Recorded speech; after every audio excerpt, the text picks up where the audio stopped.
चुनावों के बाद सभी पार्टियों के प्रत्याशी व पार्टी मिलकर अपना एक सर्वे करवाते हैं। उस सर्वे में वो जान पाते हैं कि उनको कितने वोट मिले हैं और उनका जीत हार का आंकड़ा क्या रहने वाला। इसी क्रम में हरियाणा में लोकसभा चुनाव के बाद 25 मई के बाद में दोनों पार्टी कांग्रेस और बीजेपी दोनों पार्टी के प्रत्याशी खासकर अपने अपने लोकसभा सीट में एक सर्वे करवाया है और इस सर्वे के द्वारा उन्होंने ये पाया, खासकर कांग्रेस पार्टी ने जो सर्वे करवाया है, कांग्रेस पार्टी का सर्वे व्यापक तौर पर हुआ है पूरे हरियाणा की 10 लोकसभा सीटों में और इस सर्वे में पूरी उनकी टीम लगी हुई थी कांग्रेस पार्टी के और लोगों से जन जन से मिलकर वो पूछ रहे थे।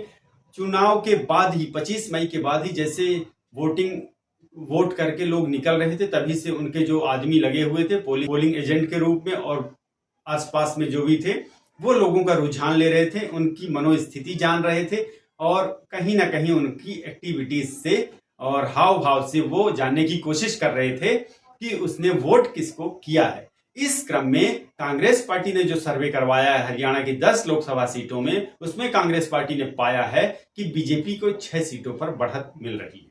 बीजेपी यहां से 6 सीट निकाल सकती है।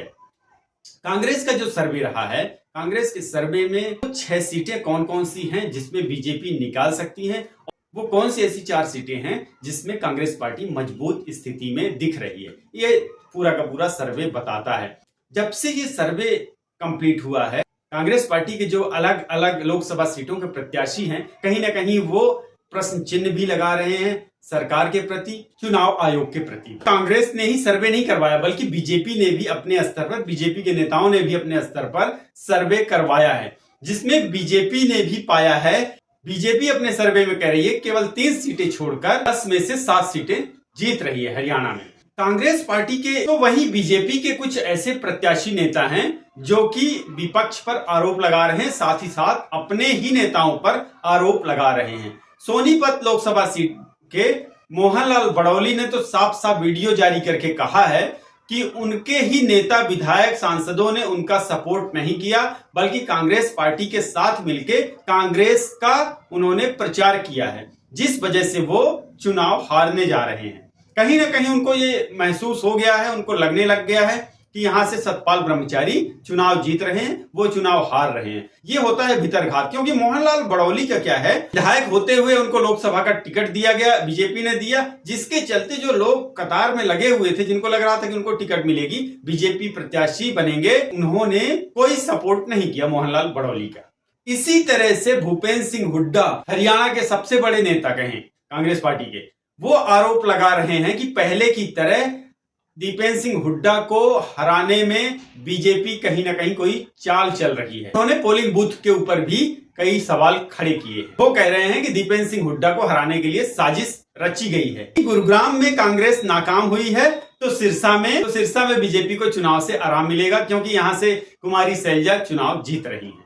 तो दोस्तों, कांग्रेस पार्टी ने जो सर्वे करवाया है कांग्रेस पार्टी को, वो 4 सीटों में जहां बढ़त मिलने जा रही है, वो रोहतक, जहां से कि दीपेंद्र सिंह हुड्डा हैं, और डॉक्टर अरविंद शर्मा। तो यहां से दीपेंद्र सिंह हुड्डा का माना जा रहा है कि वो चुनाव निकाल ले जाएंगे, बीजेपी भी मान रही है। और बीजेपी कहीं ना कहीं कुछ ऐसे नेता भी हैं जो कि लगे हुए हैं कि दीपेंद्र सिंह हुड्डा जीत जाएं। बीजेपी में भी बहुत सारे ऐसे नेता हैं, कांग्रेस में भी ऐसे नेता हैं जो कि एक दूसरे को नहीं चाहते कि ये जीते वो जीते। राजनीति का ही क्षेत्र ऐसा है जिसमें कि अपने ही विरोधी, अपनी पार्टी के, अपने घर के लोग ही विरोधी हो जाते हैं। सिरसा लोकसभा सीट से कुमारी सैलजा चुनाव जीत रही हैं, कांग्रेस पार्टी ने भी अपने सर्वे में पाया और वहीं बीजेपी ने भी सर्वे में पाया कि यहां से अशोक तंवर चुनाव हार रहे हैं, कुमारी सैलजा चुनाव जीत रही हैं। कांग्रेस पार्टी की 2 सीटें ये हो गई हैं मजबूत।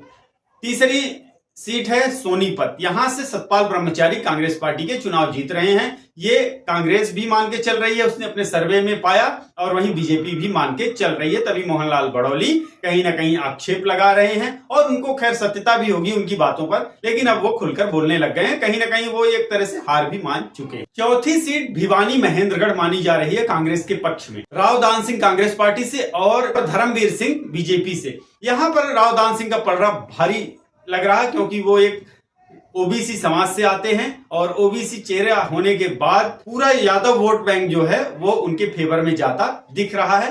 तो कांग्रेस पार्टी बीजेपी दोनों अपने अपने सर्वे में ये देख रही हैं कि यहाँ पर मुकाबला बहुत ही सघन है, दोनों में जबरदस्त मुकाबला है और जीत हार का जो अंतर है वो ना के बराबर है।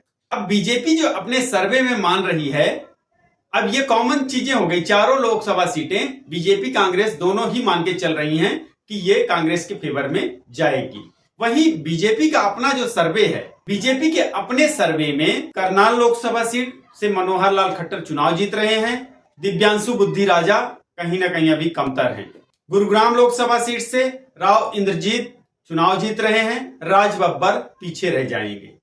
हिसार लोकसभा सीट, यहां से रणजीत सिंह चौटाला चुनाव जीत रहे हैं, वहीं कांग्रेस पार्टी के जयप्रकाश काफी टक्कर देंगे बट पीछे रह जाएंगे, ऐसा कांग्रेस भी मान रही है। फरीदाबाद लोकसभा सीट, यहां से कृष्णपाल गुर्जर चुनाव जीत रहे हैं, वहीं चौधरी महेंद्र प्रताप पीछे रह जाएंगे। ये बीजेपी ने अपना सर्वे करवाया है, कृष्णपाल गुर्जर ने अपना सर्वे करवाया है। कृष्णपाल गुर्जर अब लोगों को धन्यवाद भी दे रहे हैं और चुनाव आयोग को भी धन्यवाद दे रहे हैं कि अच्छा उन्होंने चुनाव करवाया बढ़िया तरीके से लोगों को। कृष्णपाल गुर्जर एक तरह से अब इतने सालों की राजनीति के बाद कहीं ना कहीं जनता से सीधा सीधा संवाद करने में लग गए हैं, लगता है उनको समझ में आ गया है। तो ये चुनाव कृष्णपाल गुर्जर निकाल रहे हैं। कुरुक्षेत्र लोकसभा सीट, कुरुक्षेत्र लोकसभा सीट से नवीन जिंदल चुनाव जीत रहे हैं, यहां से आम आदमी पार्टी के प्रत्याशी डॉक्टर सुशील गुप्ता और इंडिया गठबंधन ने है, यहां से कांग्रेस पार्टी ने कोई उम्मीदवार खड़ा नहीं किया, तो यहां से ये पीछे रह जाएंगे। शुरू में लगा था कि सुशील गुप्ता चुनाव निकाल ले जाएंगे, लेकिन बाद में ये धराशायी हो गए और यहां से नवीन जिंदल चुनाव निकाल रहे हैं, अच्छे खासे मतों से चुनाव जीत रहे हैं। अंबाला लोकसभा सीट, यहां से बंतो कटारिया चुनाव जीत रही हैं। बीजेपी का अपना मानना है कि बंतो कटारिया यहां से चुनाव निकाल ले जाएंगी, लेकिन कांग्रेस पार्टी का मानना है कि यहां से बंतो कटारिया हार जाएंगी, वरुण चौधरी यहां से चुनाव जीतेंगे। तो इस सीट पर दोनों का अपना अपना मानना है और यहां पर कांटे की टक्कर हो सकती है, कांटे की टक्कर होगी और चुनाव किसके पक्ष में जाता है वो तो 4 जून को पता पड़ेगा। तो यहां इस तरीके से बीजेपी को अपने सर्वे में 6 सीटें मिल रही हैं और कांग्रेस को 4 सीटें, कांग्रेस पार्टी को यहां से 7 सीटें मिलती दिख रही हैं। कांग्रेस पार्टी कह रही है कि हरियाणा में कम से कम 6 से 7 सीटें वो जीतेंगे। तो अब वो कौन सी ऐसी सीटें हैं जिनमें दोनों पार्टियों को संशय बना हुआ है? दोस्तों वो सीटें हैं, एक अंबाला लोकसभा सीट ऐसी है जिसमें बीजेपी कांग्रेस दोनों को संशय है। हिसार लोकसभा सीट ऐसी है जहां बीजेपी कांग्रेस दोनों अड़े हुए हैं कि चुनाव हमारे पक्ष में जाएगा। वहीं भिवानी लोकसभा सीट ऐसा है जहां पर दोनों को लग रहा है कि यहां पर टक्कर होगी। तो ये जो तीनों सीटें हैं, अंबाला, हिसार और भिवानी, ये 3 लोकसभा सीट ऐसी हैं जहां से किसी को भी पता नहीं पड़ रहा है किसके पक्ष में चुनाव जाएगा। ये तो 4 जून को पता पड़ेगा। कांग्रेस के सर्वे में, बीजेपी के सर्वे में अपनी अपनी पार्टी को बढ़त दिखा रहे हैं, लेकिन यहां पर अभी तक किसी सर्वे को अभी स्पष्ट रूप से ये निकल कर नहीं आ रहा है कि कौन चुनाव निकाल रहा है अच्छे खासे मतों से, क्योंकि यहां पर टक्कर ही दिखाई जा रही है, सघन संघर्ष दिखाया जा रहा है और वाकई में इन सीटों पे काफी कड़ा संघर्ष रहने वाला है। वहीं आपको बता दें, गुरुग्राम लोकसभा सीट में कोई संघर्ष नहीं है, राव इंद्रजीत आराम से चुनाव जीत रहे हैं। फरीदाबाद लोकसभा सीट में माना जा रहा था कि संघर्ष है, लेकिन अब सर्वे में स्पष्ट होता दिख रहा है कि यहां से चुनाव कृष्णपाल गुर्जर ही जीत रहे हैं। बने रहिए चैनल को सब्सक्राइब कर लीजिए, वीडियो को लाइक करें, शेयर करें। ऐसी ही तमाम जानकारी पूर्व वीडियोस के लिए बहुत बहुत धन्यवाद, नमस्कार। कमेंट बॉक्स पर कमेंट जरूर लिखें, आपका क्या मत है। और वैसे भी 4 जून को तो रिजल्ट आ ही जाएगा। 4 जून को भी हमसे जुड़े रहिएगा, क्योंकि पल पल की जानकारी, कौन आगे है कौन पीछे है, हम आपको देते रहेंगे। बहुत बहुत धन्यवाद, नमस्कार।